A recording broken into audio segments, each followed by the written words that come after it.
start off by talking about fog.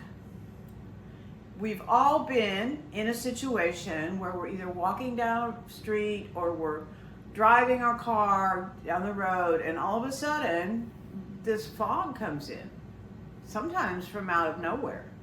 And we literally can't see the hand in front of our face, and we have to stop, and we have to pause, and we have to reorient ourselves. Well, emotional fog can look like that too.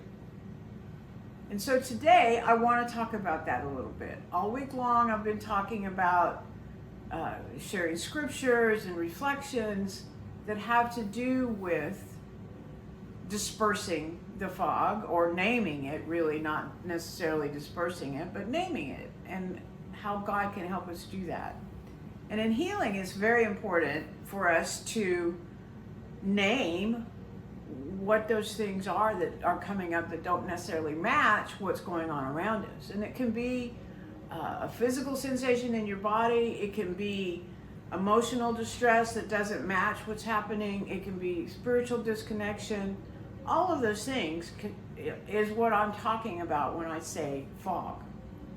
And to name it doesn't mean you fix it. It's because you may not be able to. And it doesn't mean you need a diagnosis to describe the fog. It simply means that naming it gives it a spot.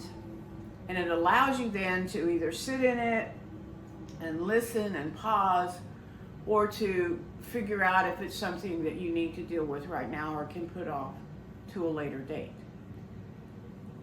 And it's really an important part of healing, because without naming it, you can't process it, either now or later, because you don't know what it is.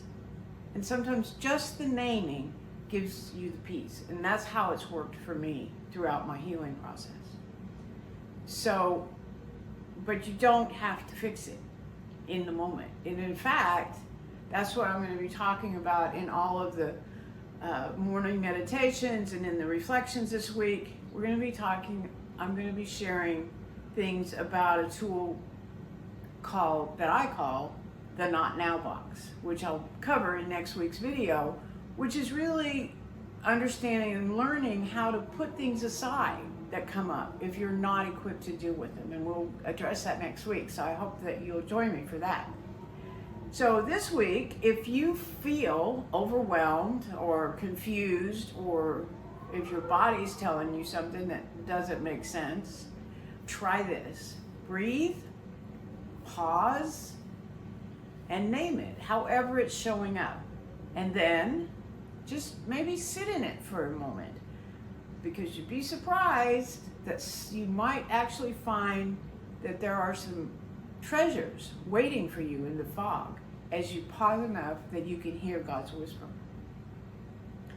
If you'd like a tool, a printable worksheet that I use to help me navigate and name those foggy moments in my life, you can sign up at the link in the description or on the screen right now, and have those delivered to your inbox every week. And I send one out every Thursday to those that subscribe to that particular newsletter.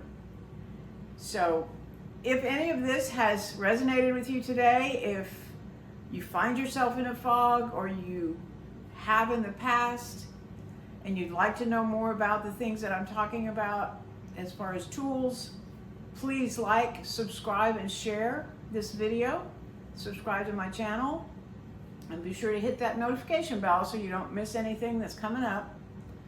And also, I would love to hear how you navigate the fog, or actually just how you name it, and what things you consider those foggy moments. And if you have any questions or concerns, or you have topics that you'd like me to talk about in future videos, please share that too in the comments, because I really do want this to be your space. So thanks for watching, and I'll see you next week.